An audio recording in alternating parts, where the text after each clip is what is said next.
Hello दोस्तों, प्यारे बच्चों। आज मेरे हाथ में जो पेपर है ये है मैथ्स रिजल्ट 2018 का। ये जनपद स्तरीय कंपटीशन का पेपर है, लेकिन ये मुझे पता नहीं ये किस जिले का है, क्योंकि ये मेरे कंप्यूटर में सेव था। चलो आज हम इसको सॉल्व करते हैं। इसके जो प्रश्न है बहुत ही अच्छे और स्टैंडर्ड के हैं। इन प्रश्नों से हमें बहुत फायदा मिलेगा सैनिक स्कूल के लिए, नवोदय विद्यालय के लिए और मैथ्स कंपटीशन जो प्राइमरी जूनियर स्तर के लेवल के होते हैं उनमें।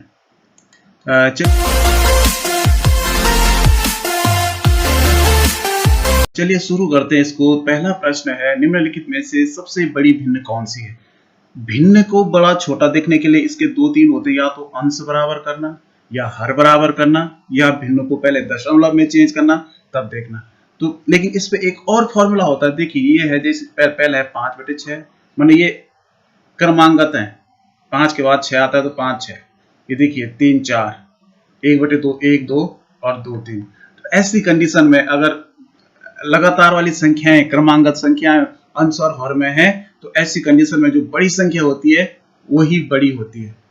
तो जैसे यहाँ 1/2 है, इससे बड़ा 2/3 होगा, इससे बड़ा 3/4 होगा, इससे बड़ा 5/6 होगा। तो सबसे बड़ी संख्या होगी 5/6।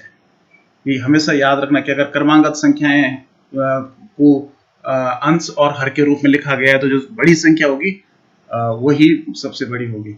अगला प्रश्न है, किसी व्यक्ति की उम्र का 1/3 भाग यदि 18 वर्ष है तो उस व्यक्ति की उम्र होगी। तो मानो उसकी उम्र x वर्ष है, तो x का 1/3 कितना है? 18 वर्ष के बराबर, तो बराबर 18। तो हम x का मान निकालेंगे तो x बराबर हो जाएगा, पहले हम 18 लिखेंगे और 1/3 का हम पक्षांतर करेंगे। तो पक्षांतर यानी बराबर के आगे ले जाने के बाद ये उल्टा हो जाएगा 3/1। तो यहाँ नीचे 1 है तो इसकी वैल्यू खत्म हो गई। तो 18 होते हैं 54, 18 54। उस आदमी की उम्र 54 वर्ष है। x का मान 54 आया तो 54 वर्ष। ठीक। तीसरा प्रश्न है, 75% को भिन्न में बदलने पर इसका मान होगा। देखिए इसको भिन्न में बदलने पर प्रतिशत अपने आप में भिन्न होती है, क्योंकि इसका हर जो है 100 होता है। तो ये 0.75% में बटे 100।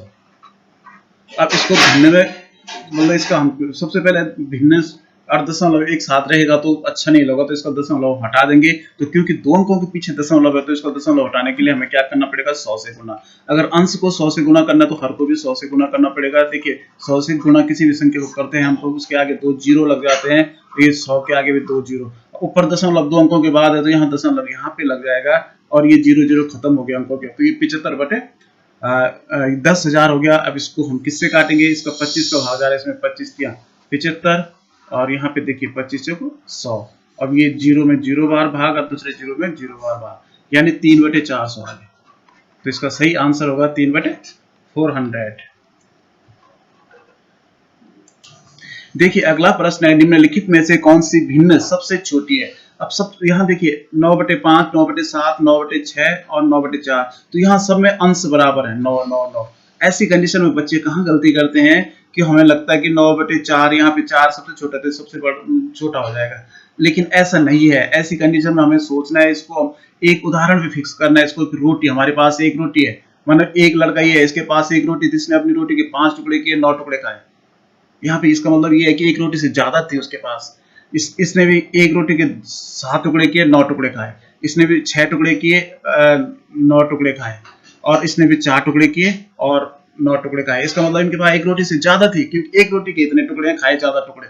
तो खैर जो भी है, तो लेकिन ये यहाँ पे जरा दिमाग लगाने की बात ये है कि ये देखिए, क्योंकि जो बच्चा अपनी रोटी के 7 टुकड़े कर रहा है उसके टुकड़े छोटे छोटे होंगे, तो उसने छोटे छोटे 9 टुकड़े खाए। और यहाँ पे इसने 4 टुकड़े किए तो इसने बड़े बड़े, इसके टुकड़े बड़े होंगे तो इसके बड़े बड़े 9 टुकड़े खाए। तो इसका मतलब सबसे छोटी भिन्न उसकी होगी जो जिसका हर सबसे बड़ा होगा। तो 9/7 सबसे छोटी भिन्न होगी। अगला प्रश्न देखिए, पैटर्न 1 4 9 16 25 34 49 64 में त्रुटिपूर्ण संख्या। तो देखिए यहाँ पे ये वर्ग संख्याएं दे रखी है, इसको ध्यान से देखिए। वर्ग संख्या मतलब 1 गुणा 1, 1 का वर्ग, 2 दूनी 4, 3 3 9, 4 चौके 16, 5 5 25। तो यहाँ पे 6 छक्का 36 होना था, 7 7 50, 8 8 64। तो ये 34 जो है गलत है। ठीक है। एक त्रिभुज की दो कोणों की माप क्रमशः 40 डिग्री तथा 110 डिग्री है। तीसरे कोण की माप क्या होगी? देखिए कोई भी त्रिभुज है इसके तीनों कोणों के माप जो है 180 अंश होते हैं। अब इस त्रिभुज की एक कोण 40 डिग्री है, दूसरा 110 है, तो तीसरा बताना है, तो इसका मतलब हम इन दोनों को जोड़ देंगे, 110 और 40 को जोड़ देंगे, सॉरी यहाँ पे 4 और यहाँ पे 0 5 150 हो गया। तो क्योंकि 180 डिग्री के सब होने चाहिए तो इसमें से 150 कम कर दीजिए, तो इसका मतलब तीसरे कोण की माप 30 डिग्री होगी, तो 30 डिग्री ये 100 वाला आंसर सही होगा। अगला प्रश्न है किसी षटभुज में भुजाओं की संख्या, तो षटभुज कहते हैं जिसकी 6 आर्म्स होते हैं, 6 भुजाएं, तो 6 भुजाएं इसकी होती हैं। किसी समबाहु त्रिभुज में एक कोण की माप होती है। समबाहु देखिए, समबाहु त्रिभुज में तीनों भुजाएं बराबर होती हैं और तीनों कोण भी बराबर होते हैं। तो 180 में हम 3 का भाग देंगे, क्योंकि 180 अंश तीनों कोणों का योग होता है, तो इसका मतलब 60 डिग्री, हर एक कोण का माप 60 अंश होगा। देखिए क्वेश्चन नंबर 9 में क्या दिया हुआ है, एक ये 2 कोण दिए हुए हैं और तीसरा कोण बताना है। तो क्योंकि ये जो तीनों कोणों का योग, नीचे देखिए एक सीधी रेखा है, यानी 180 अंश है, तो तीनों कोणों का योग 180 अंश होना चाहिए। तो 2 दे रखा है तो हम इसको जोड़ देंगे, x धन, मान ये तीसरा वाला कोण x है ना ये, तो x धन 70 धन 60 बराबर 180।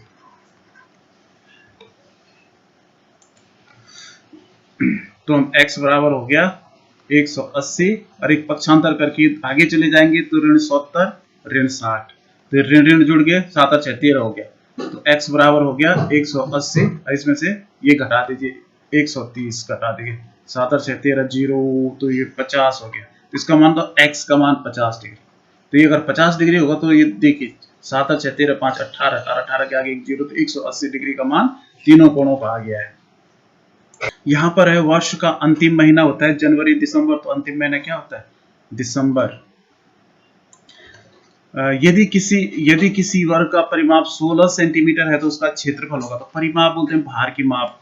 ये देखिए ये वर्ग है, इसका भार की माप 16 है, तो इसके पहले हम भुजा ज्ञात करेंगे, क्योंकि वर्ग की चारों भुजाएं बराबर होती हैं, इसलिए हम 16 में 4 का भाग देंगे। तो 4 का भाग हम ऐसे भी दे सकते हैं, तो 4 एकम 4 4 चौक 16, 4/1 का मतलब 4 सेंटीमीटर होगा।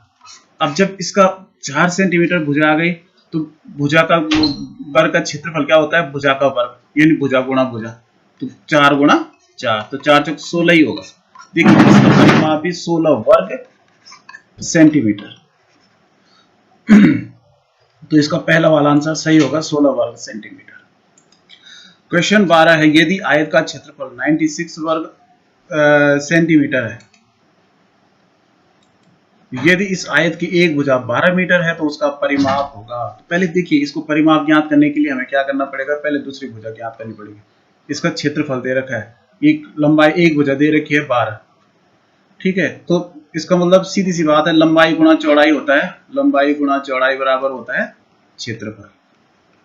तो लंबाई माना 12 है, तो चौड़ाई हमें ज्ञात करनी है और क्षेत्रफल दे रखा है 96, तो x बराबर क्या हो जाएगा 96, और ये यहाँ गुणा में है तो यहाँ भाग में जाएगा 12, तो 12 कम 12 12 8 96, 8 सेंटीमीटर हो गया, 8 मीटर, सॉरी इसकी दूसरी भुजा 8 मीटर। अब हम क्या बताना है इसका परिमाप, तो परिमाप क्या होता है, जब 12 ये है तो 12 ये होगा, ये 8 होगा, तो लंबाई धन चौड़ाई गुणा 2 होता है, तो 12 8 20 और गुणा गया 2 यानी 40 होगा, परिमाप बराबर 40। तो आपने पूरा लिखना है इसको, परिमाप बराबर 40। तो कहाँ पे इसका ये सी वाला बी वाला आंसर सही होगा। इसका क्षेत्रफल हम सीधे भी ज्ञात कर सकते हैं, 12 का भाग 96 में देंगे। अगला है एक वर्ग का क्षेत्रफल 196 वर्ग मीटर है तो उसकी एक भुजा होगी। देखिए यहाँ वर्ग का क्षेत्रफल दिया है, तो जब क्षेत्रफल दिया है तो भुजा गुणा भुजा होता है वर्ग का क्षेत्रफल, तो इसका मतलब ये है कि हमें इसका क्षेत्रफल से अगर भुजा ज्ञात करनी है तो इसका अंडर रूट निकालना पड़ेगा, क्या कहते हैं इसको, वर्गमूल, 196 का वर्गमूल। प्राइमरी स्तर पे हम केवल अभाज्य गुणनखंड के मेथड से करेंगे, तो 2 नमा 18 1 2 8 16, फिर 2 का भाग देंगे, 2 चौको 8 1 बचा 18 हुआ, 2 नमा 18, देख 49 में किसी का भाग नहीं जाता, 7 का जाता है, 7 7 50 7 एकम 7, तो इसके हम जोड़े बनाते हैं, 2 का एक जोड़ा, तो 2 गुणा 7 हुआ, तो 7 दूनी 14, तो इसका मतलब ये 14 का वर्ग है 196, तो वर्ग की एक भुजा होगी 14 मीटर, नहीं ये हाँ मीटर, 14 मीटर, तो एक भुजा बतानी है, तो इसका आंसर होगा डी वाला 14 मीटर। दो अंकों की सबसे छोटी अभाज्य संख्या।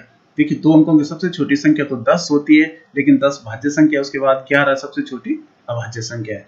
m से किस संख्या का बोध होता है? तो जो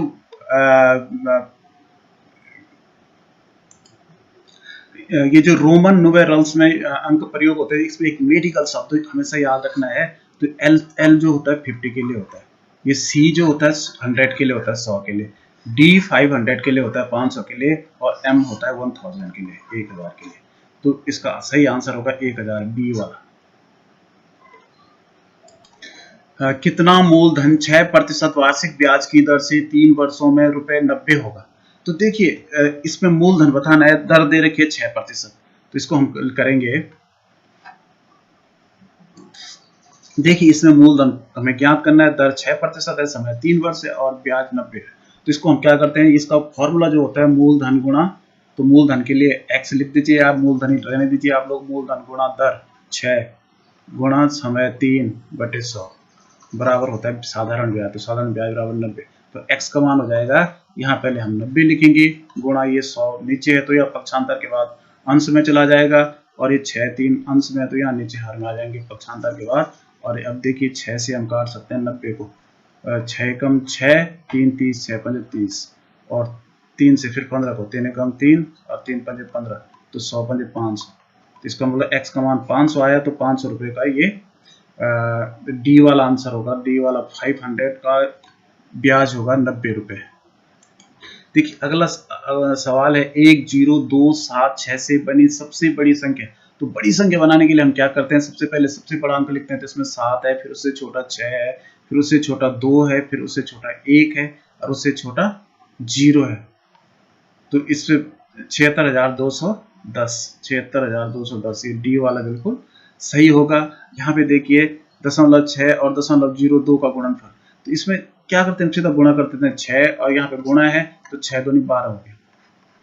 अब हमने दशमलव के अंक देखने, 2 अंक यहाँ है और 1 अंक यहाँ है, 3, तो 2 ये हैं, तो एक पीछे 0 और लगा देंगे, तो ये हो जाएगा 0 1 0 और यहाँ पे लगाते हैं हम, तो 0.012, 0.012, ये सी वाला आंसर बिल्कुल सही है। 8,95,230 में 5 व 3 के स्थानीय मानों का अंतर।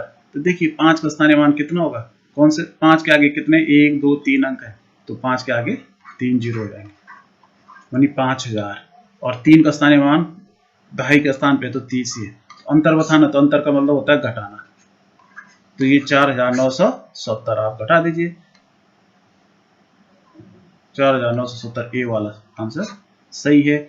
1/0.04 निम्न में से किसके बराबर है? क्योंकि दशमलव में बदला हुआ है, तो यहाँ देखिए पहले हम इसका दशमलव हटाएंगे, तो 0.4 दो अंकों के पीछे दशमलव है, तो 100 से गुणा कर देंगे, तो ऊपर 100 से गुणा करके 100 आया, और नीचे भी 4 के आगे 2 जीरो आए, दो अंकों के पीछे दशमलव है, तो ये कट गए। अब 100/4 हो गया, इसका मतलब 4 का भाग हमने 100 में देना है। तो इसको आप बहुत अच्छे ढंग से कर सकते हैं, 4 दूनी 8 और 2 20 हुआ, तो 4 पंजे 20। देखिए यहाँ दशमलव था, तो आपने सोचा होगा कि आंसर दशमलव में आएगा, लेकिन इसका उत्तर केवल 25 होगा, डी वाला दशमलव नहीं होगा इसमें। दो संख्याएं 35 और 42 का लॉस ऑफ, तो यहाँ पे हम लॉस निकालने के लिए क्या करते हैं, 35 लिख देते हैं, कॉमा करके 42 लिख देते हैं। तो कौन सी संख्या है जिसका भाग जा रहा है इसमें, चलो हम पहले 2 का देंगे, तो 35 में नहीं जाता है, 42 में जाता है, 2 दूनी 4 और 2 एकम 2, 21 आया। अब किसका जा रहा है, 5 3 8, चलो हम 7 का देते हैं पहले, 7 पंजे 35 और 7 21। देखिए 5 में 5 का ही जाएगा, और ये 3 ऐसे ही छूट जाएगा, 3 में 3 का ही जाएगा, तो 1 1 आ गया यहाँ, और ये हो गया आंसर 2 गुणा 7 गुणा 5 गुणा 3। तो ये तो 7 दूनी 14, 14 पंजे 70 और 70 दिए 210, 7 21 होता है, तो 210 ये वाला आंसर होगा, सी वाला 210 दोनों का लॉस होगा। इसका मॉस ज्ञात करना है 24, 36 और 8 का। तो इसमें क्या करते हैं, हम सबसे छोटी संख्या का भाग उससे बड़ी संख्या में देते हैं, तो 8 का भाग हम देंगे 24 में, तो 8 तिया 24 भाग जा रहा है, तो इसका मतलब 24 और 8 का मॉस 8 ही होगा। लेकिन अभी एक और है, तो 8 का भाग हम 36 में देंगे, फिर 8 का भाग 36, तो 8 2 16, 8 3 24, 8 चौको 32। यहाँ 4 बचा, अब 4 का भाग 8 में देंगे, 4 दूनी 8। अब भाग 4 का गया तो इसका मतलब इन तीनों का मौसम होगा 4। 4 बड़ी से बड़ी वो संख्या है जिसका भाग इन तीनों में चला जाता है।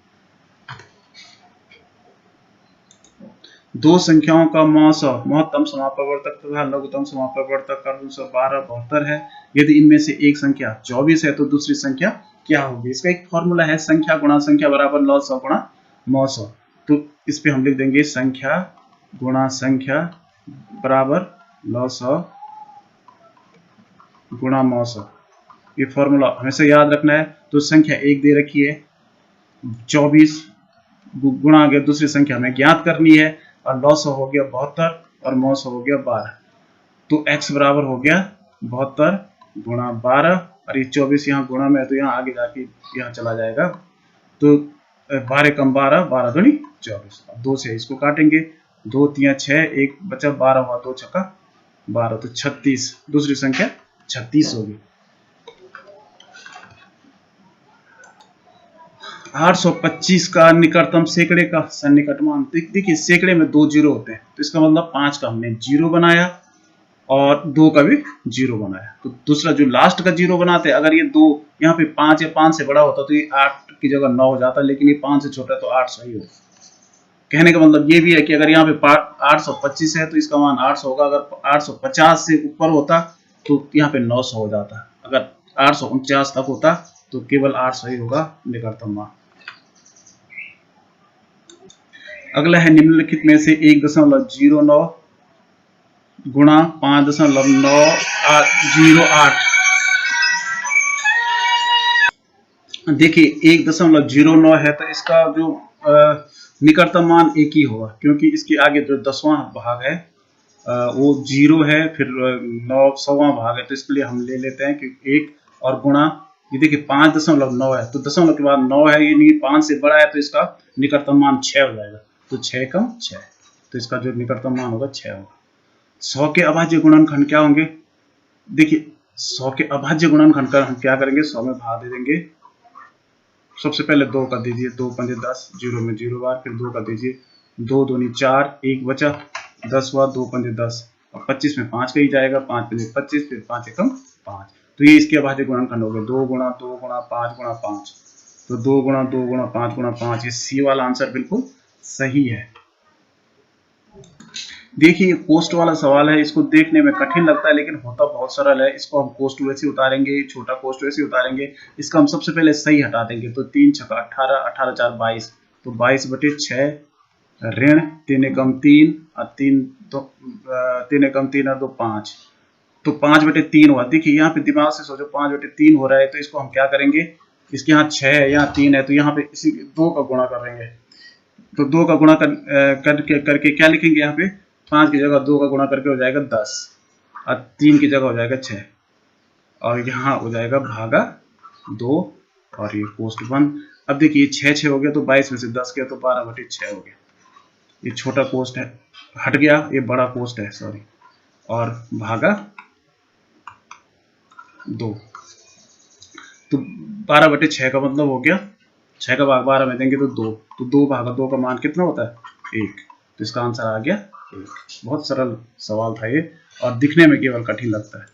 अगला है 10 मीटर प्रति सेकंड को किलोमीटर घंटा में बदलने पर इसका मान होगा। तो इसको एक्चुअल में जब मीटर प्रति सेकंड की चाल को हम किलोमीटर प्रति घंटा में बदलते हैं तो इसको 18/5 से गुणा करते हैं। अब इतना टाइम नहीं है कि क्यों करते हैं, मैंने आपको बताया था दूसरे वीडियो में। तो इसको लिखेंगे 18/5, तो 5 एकम 5, 5 दूनी 10, तो यहाँ नीचे 1 खत्म हो गया, तो 18 दूनी 36, 36 किलोमीटर पर आवर प्रति घंटा। तो इसका डी वाला आंसर सही होगा। 200 मीटर लंबी रेलगाड़ी एक खंभे को 20 सेकंड में पार कर जाती है, तो रेलगाड़ी की चाल क्या होगी? यहाँ पे देखिए हमें चाल, तो चाल बराबर होता है दूरी बटे समय। तो चाल हो जाएगी, चाल बराबर दूरी हो गई 200 मीटर। इस बात का ध्यान रखना है कि दोनों यहाँ सेकंड है, यहाँ मीटर है, यहाँ ऐसा ना हो कि किलोमीटर सेकंड में हो। तो 200 मीटर 200/20, तो 0 से 0 कटा, और 2 एकम 2, 2 कम 2, 0 बार, तो चाल हो गई 10 मीटर प्रति सेकंड। 600 ग्राम 2 किलोग्राम का कितना प्रतिशत है? तो इसका लिखने का तरीका जो होता है, तो 600 ग्राम हम अंश में